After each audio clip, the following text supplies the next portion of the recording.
नमस्कार. मी अरविंद आठले. सध्याच्या भाषण पुष्प मालिकेतलं आज 42वे पुष्प मी आपल्यासमोर सादर करतो आहे. सद्गुरू माझे जे आहेत नरसिंह सरस्वती त्यांना नमस्कार करून आणि व्यासशुकादी आणि सर्व ऋषीमुनीने आपण सर्व श्रोतेजन या सगळ्यांना प्रणाम करून मी माझं पुष्प आता पुढे चालू करतो. मागच्या कथेच्या वेळी आपण गंगा तीरी आलो होतो आणि विदुर आणि मैत्रेय यांची भेट झालेली होती. तर मैत्रेयाला आज्ञा होती की हे सर्व विदुराला तू समजावून सांगायचं आहेस. त्याप्रमाणे भेट झाल्यानंतर दोघांनी आनंद झाला. आपली दोघांची कर्तव्यपूर्ती होणार याविषयी त्यांच्या खात्री पटली आणि मग मैत्रेयाने आपला उपदेश सुरू केला. तर प्रथम क्षेमकुशल विचारलं गेलं आणि विदुर म्हणाले की या संसारामध्ये प्रत्येकजण सुखासाठी प्रयत्न करतोय, धडपडतोय, पण जेवढं तो सुखाच्या मागे लागतो तेवढं त्याच्या मागे दुःखच लागतं. ही वस्तुस्थिती आहे. हे असं का होत असावं?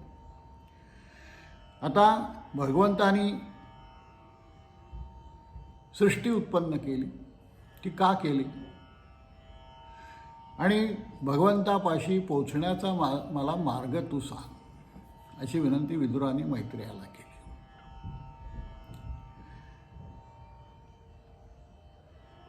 तेव्हा मैत्रेय म्हणाला, ठीक आहे, त्याच कामासाठी मी आलो आहे आणि तुझ्या या प्रश्नाचं उत्तर देण्यामध्ये इतरांचंही कल्याण आहे. तेव्हा तू महाज्ञानी आहेस हे मला माहिती आहे. तू प्रत्यक्ष यमधर्म आहेस. तुझी सर्व कथा मला माहिती आहे. तरीही ज्ञान मिळवण्याची तुझी जी काही लालसा आहे ती वंदनीय आहे आणि तुझ्या सर्व प्रश्नांची उत्तरं परमेश्वर कृपेने मी तुला देणार आहे. तू मांडवी ऋषीच्या शापामुळे पृथ्वीवर आलेला आहेस हे मला माहिती आहे, दासीपुत्र. तेव्हा श्रीहरीनीच मला आज्ञा केली आहे की तुला उपदेश करायचा. भगवंताची एवढी कृपा लागण्याचं भाग्य फार क्वचित जणांना पृथ्वीवर आहे. विदुरा, सृष्टी ही एकदाच उत्पन्न झालेली नाही, ती अनेक वेळा उत्पन्न झाली आणि नष्ट झाली. किती सृष्ट्या उत्पन्न झाल्या, किती नष्ट झाल्या याला काही गणती नाही. अनंत अनादी असं याचं उत्तर आहे. पाण्यावरच्या तरंगांची आणि बुडबुड्यांची संख्या जशी मोजता येत नाही, त्यांचा नाश कधी मोजता येत नाही, तशी स्थिती या सृष्टीची आहे. आणि किती प्रलय झाले, किती उत्पत्ती झाली आणि किती वेळा नाश झाला याला काही हिशोब नाही. आणि केवळ प्रकट होणं म्हणजे उत्पत्ती नाही आणि लीन होणं म्हणजे नाश नाही. तर आता एक तुला उदाहरण देतो की माती हे त्या घटाचं मूळ तत्व आहे. मातीच घटरूप झाली. तिला जेव्हा घटाचा आकार आला तेव्हा आपण म्हणतो की घट उत्पन्न झाला आणि घट फुटल्याबरोबर आपण म्हणतो की घटाचा नाश झाला. वास्तविक काय, घटाचा नाश आहे का? घट म्हणजे मूळ मातीच आहे आणि त्या मातीच्या रूपात ती विलीन झाली आणि मातीच्या रूपाने घटात उत्पन्न झालं. असं हे उदाहरण तू लक्षात ठेव. आता मूल स्वरूप परब्रह्माचं जे काही आहे हे एकदम नाही समजलं तरी असं समज की ब्रह्मापासून आकाश उत्पन्न झालं, आकाशापासून वायू, वायूपासून अग्नी आणि त्यापासून आप म्हणजे पाणी आणि पाण्यापासून पृथ्वी. हा क्रम आहे. आता ज्याच्यापासून जे निर्माण झालं ते त्याच्यात पुन्हा विलीन होतं. त्यामुळे पृथ्वी पाण्यात विलीन झाली, पाणी अग्नीत विलीन झालं, अग्नी वायूत विलीन झाला, वायू आकाशात आणि आकाश पुन्हा परब्रह्म स्वरूपात विलीन झालं. तात्पर्य सृष्टीचा नाश नाही होत, ती एका स्वरूपातून दुसऱ्या स्वरूपात विलीन होते. त्यामुळे परब्रह्म हे अव्यक्त आणि शाश्वत अविनाश आहे, हे ते कधीही नष्ट होत नाही. तर तात्पर्य काय की सृष्टीचा नाश होत नसून ती मूळ स्वरूपात विलीन होते. आता सृष्टी जग या नावाचं खरंच काही वस्तू नाही आहे. अव्यक्त आणि दोन्ही स्वरूपात फक्त एक परब्रह्मच आहे. एकमेवाद्वितीयम सर्वं खल्विदं ब्रह्म पूर्णविदम इत्यादी अनेक श्रुती हेच सांगतात. आणि भगवंतानी भगवद्गीतेत सुद्धा हेच सांगितलेलं आहे. तसं आता दुसरं उदाहरण देतो. दागिने आपल्याला दिसतात, पण सोनाराला ते दागिने दिसत नाहीत, त्याला त्यातलं सोनं दिसतं. मग अंगठी, बांगड्या, साखळ्या हे आपल्याला दिसणारं रूप आहे, पण सोनं काय पृथ्वी आपला सोनार काय पाहतो, हे सगळ्यात शेवटी काय आहे तर सोनं आहे. हे वितळवलं की सोनं होणार आणि सोनं वितळवून तयार केले की हे दागिने होणार. तसं या सृष्टीचं आहे. एकमेकात वितळणार, पुन्हा उत्पन्न होणार, पुन्हा त्या स्वरूपात जाणार, पुन्हा मूळ स्वरूपात होणार, अशी ही सृष्टी अव्याहत चालू आहे, ती नष्ट होत नाही. तसं वृक्ष, पाषाण, घरं, गाव, माणसं, पशु, पक्षी, डोंगर हे खरं म्हणजे मूलस्वरूप परब्रह्म आहे. ते नष्ट होत नाही, ते एकात एक पुन्हा पुन्हा उत्पन्न होतात. बीजापासून वृक्ष उत्पन्न होतो आणि वृक्षापासूनच बीज उत्पन्न होतं. आणि सृष्टी दिसत आहे म्हणून तिची उत्पत्ती, स्थिती आणि लय म्हणजे संहार. आता सच्चित आनंद स्वरूप परब्रह्म चेतनरूप असल्यामुळे त्या परब्रह्माच्या ठिकाणी सर्व भासते आणि दिसते. ते जड दगडासारखे आहे. काहीच भासले दिसले नसते. या चैतन्य रूपाने आकार घेतला आणि तो आकार दृश्य रूप झाला.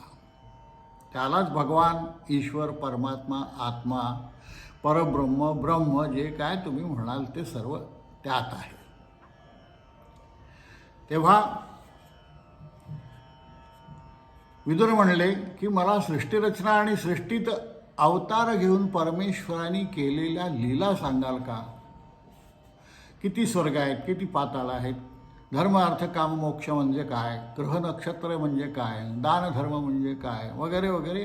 तेव्हा तुम्ही कृपा करून भगवंताच्या या विराट स्वरूपाचं मला किंचित ज्ञान जरी करून दिलं तरी पुरे आहे. तेव्हा विदुरानं विनंती केल्याप्रमाणे मैत्रेय ऋषी पुढे सांगायला लागले. भगवंताच्या विराट आणि अनंत स्वरूपाचं वर्णन कोण करणार? कारण तेथे सृष्टी, कल्पना, शब्द पोचूच शकत नाही. लहान बालकानं समुद्राच्या तीरावरील काही पाणी आणि लाटा पाहिल्या म्हणजे तो म्हणतो की मी समुद्र पाहिला. परंतु हे सत्य आहे का? तेवढाच समुद्र आहे का? समुद्र इतका अथांग आहे, त्याचा एक कणसुद्धा तुम्ही पाहिला नाही. तसं भगवंताचं संपूर्ण वर्णन करणं माझ्यासारख्याला सुद्धा शक्य नाही. तेव्हा याप्रमाणे सांगून भगवान अंतर्धान पावले आणि ब्रह्मदेवानं दशसर्गात्मक अशी सृष्टी निर्माण केली. ती कालद्रव्य गुण हा पहिला सर्ग, द्रव्यज्ञान क्रियात दुसरा, भूतसर्ग, द्रव्य शक्ती आणि तन्मात्रा, चौथा आहे क्रियात्मक इंद्रिय सर्ग, पाचवा वैकारिक देवसर्ग आणि सहावा तमोगुणात्मक मंदबुद्धी जीवांचा, या सर्वांना प्राकृत सर्ग असं म्हणतात. सातवा वनस्पती, प्राणवायू टाकणारे वृक्ष, 28 प्रकारचे तमोगुण वास घेणारे असे जाणते प्राणी, हे सर्व असे इत्यंत. 9वा आहे सर्ग मनुष्य प्राणी आणि 10वा सर्ग म्हणजे देव, गंधर्व, सिद्ध, चारण, अप्सरा, विद्याधर, किन्नर, भूत, प्रेत आदी. हे सगळं ब्रह्मदेवाने निर्माण केलं. तेव्हा विदुरा, भगवंताच्या दर्शनाने ब्रह्मदेवानं तामिस्र, अंधकार, मोहमय, अज्ञानी अशी सृष्टी उत्पन्न केली. आणि ती सृष्टी पाहून त्याला सगळी पापमय सृष्टी झाली उत्पन्न. त्याला फार वाईट वाटलं. तेव्हा मग त्यांनी काय केलं, सनक, सनंदन, सनातन आणि सनतकुमार असे 4 मानसपुत्र उत्पन्न केले.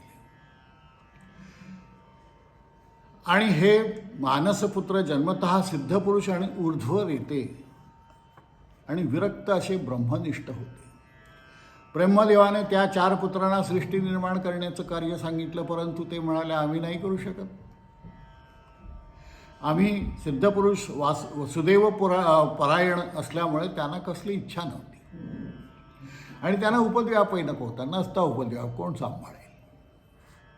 त्यामुळे त्याने पित्याला नकार दिला आणि काहीही कर्तव्य नाही असं सांगून ते आपापल्या ध्यानामध्ये मग्न झाले.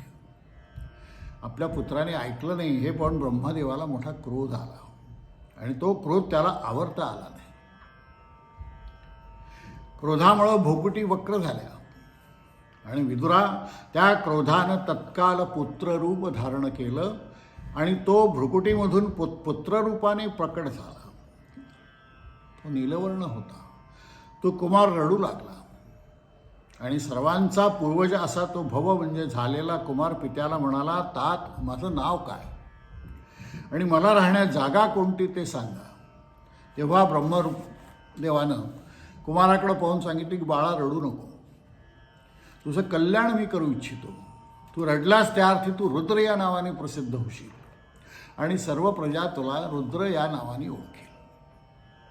आता तुला 11 स्थाने मी राहायला देतो, 11 नावं देतो, 11 स्त्रिया देतो आणि या सर्वांच्या साह्याने तू सृष्टीचा विस्तार कर अशी ब्रह्मदेवानं त्या रुद्राला आज्ञा केली. तेव्हा भगवान रुद्रानं सृष्टी उत्पन्न करण्याला सुरुवात केली. परंतु ती सर्व सृष्टी भयंकर तमोगुणी प्राण्यांची अशी झाली आणि ते प्राणी सगळ्या जगताला त्रास देऊ लागले, ग्रासू लागले, नाचू लागले, ओरडू लागले. असंख्य असे ते प्राण्यांचे थवेच्या थवे पाहून ब्रह्मदेवानं तर डोळेच मिटून घेतले आणि ताबडतोब रुद्राला सांगितलं की बाबा हे काय करतोयस, ही असली राक्षसी वाईट प्रजा करण्याचं ताबडतोब थांबव. ही प्रजा तुला आणि मला खाऊन टाकेल. नको नको, हे सर्व बंद करून टाक.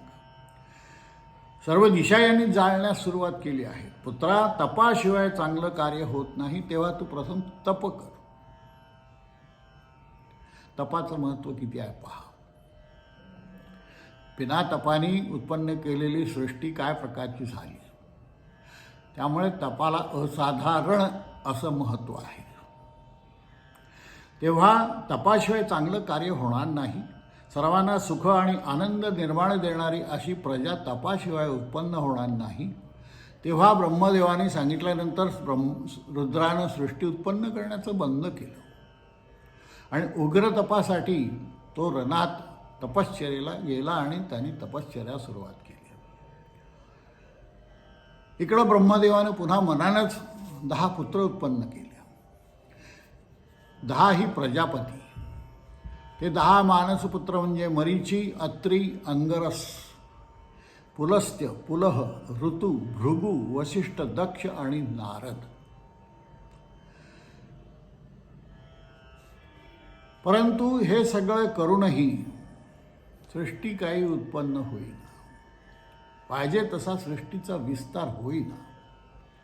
जेवढं झालं तिथं थांबू लागले आणि ब्रह्मदेव चिंताक्रांत अस्वस्थ झाला. काय करावं, सृष्टीचा विस्तार आणि विकास का होत नाही असा विचार करत तेवढ्यात आपोआप एक मोठा चमत्कार झाला. ब्रह्मदेवाच्या शरीराच्या एका भागापासून पुरुष आणि दुसऱ्या भागापासून एक अत्यंत सुंदर अशी स्त्री उत्पन्न झाली. तो जो पुरुष होता त्याचं नाव स्वयंभुव मनु आणि स्त्रीचं नाव शतरूपा.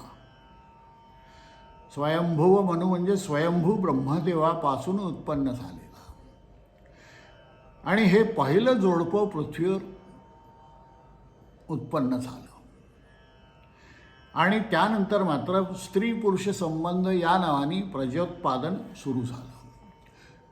तर पहा, हे काही बहीण भाऊ नव्हते, ते दोघेही अयोनी संभव पुरुषाच्या म्हणजे ब्रह्मदेवाच्या शरीरापासून आपोआप प्रकट झाल्यामुळे मैथुन धर्माने त्यांची उत्पत्ती नाही आहे. त्यामुळे त्यांचे नाते कोणते नव्हते. नाती नंतर केली किंवा ठरवली गेली. त्यामुळे संबंध सृष्टीमुळे एकच स्त्री आणि एकच पुरुष असल्यामुळे फक्त स्त्री आणि पुरुष या भेदाशिवाय काहीही निर्माण झालेले नव्हते. हे जोडपं उत्पन्न झाल्यानंतर ब्रह्मदेवानी त्यांना प्रजा उत्पन्न करण्याची आज्ञा दिली. आणि मग स्वयंभुव बनू आणि शतरूपा यांच्यापासून 3 कन्या आणि 2 पुत्र झाले. ही पुत्र आहेत प्रियव्रत आणि उत्तानपाद. आणि 3 कन्या म्हणजे आहुती, देवहूती आणि प्रसूती. याप्रमाणे 5 अपत्य मनुला झाली. यापैकी आकुती ही कन्या रुची नावाच्या ऋषीला दिली, देवहूती कर्दम ऋषीला दिली आणि प्रसूती दक्ष प्रजापतीला दिली. या 3 कन्यांच्या वंशविस्तारामुळेच सर्व जग परिपूर्ण भरून गेलं. तेव्हा कशी सृष्टी उत्पन्न झाली याचं वर्णन हे आहे. याप्रमाणे मैत्रेयाचं भाषण ऐकून विदुरानं प्रश्न केला की महाराज, स्वयंभुव मनूला प्रियपत्नी लाभल्यानंतर त्यांनी काय काय केलं आणि त्याचं चरित्र ऐकावं अशी माझी फार इच्छा आहे. तेव्हा हळूहळू हे संभाषण पुढे गेलं आणि याप्रमाणे ब्रह्मदेवाचं भाषण ऐकून मनू म्हणाला, महाराज, पूर्वी प्रलयकाली जलात मग्न झालेली पृथ्वी अजून जलात आहे. तेव्हा देवगंधर्व हे अंतरिक्षात राहू शकतात, परंतु मनुष्याने कुठे राहावं? तेव्हा जमिनीची गरज आहे. तेव्हा प्रथम महाजलात निमग्न झालेली जी पृथ्वी आहे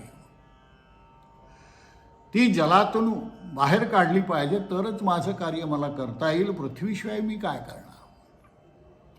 तेव्हा ब्रह्मदेव विचारमग्न झाला की काय करावं. ही पृथ्वी रसातळात गेलेली आहे प्रलय झाला तेव्हा, आणि ती दिसतही नाही, इतकी खोल गेलेली आहे. तेव्हा नेत्र मिटून ब्रह्मदेव भगवंताचं ध्यान करीत होते आणि एकाएकी ब्रह्मदेवाच्या नाकपडीतून एक लहान वराह बाहेर पडला. अंगठ्या एवढं त्याचं स्वरूप होतं आणि एका क्षणात ते पिल्लू हत्ती एवढं झालं.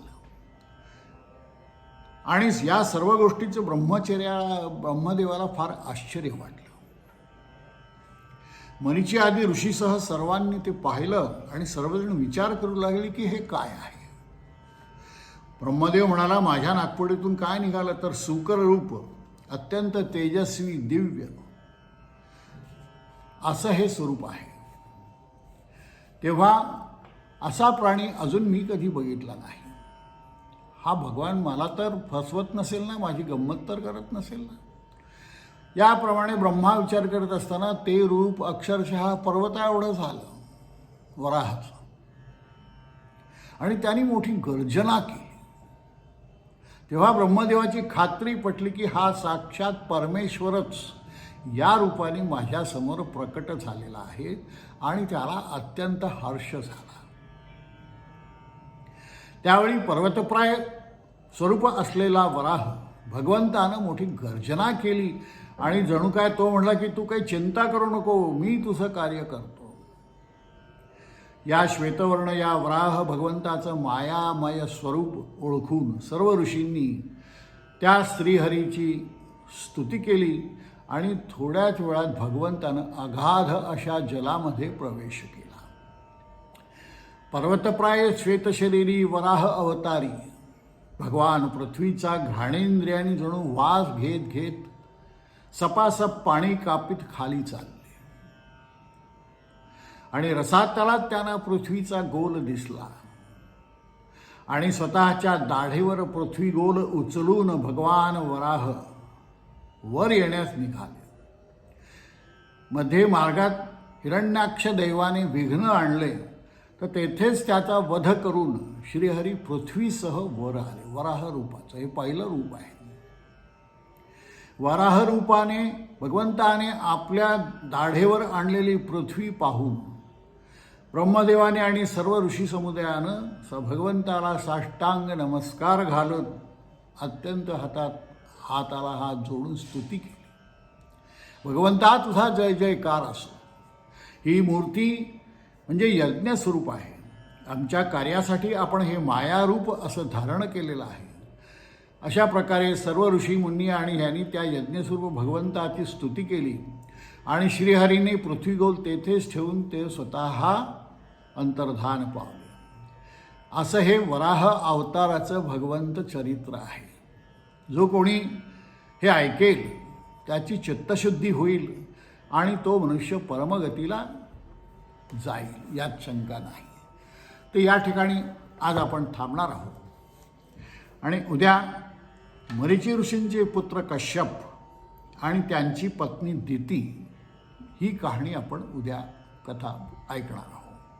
फार सुंदर कथा आहे. श्रवण करा, त्यातला बिटवीन द्यायला मधला भाग वाचण्याचा प्रयत्न करा. तर आता आपण थांबूया. नमस्कार. पुढच्या भागात पुन्हा भेटूया.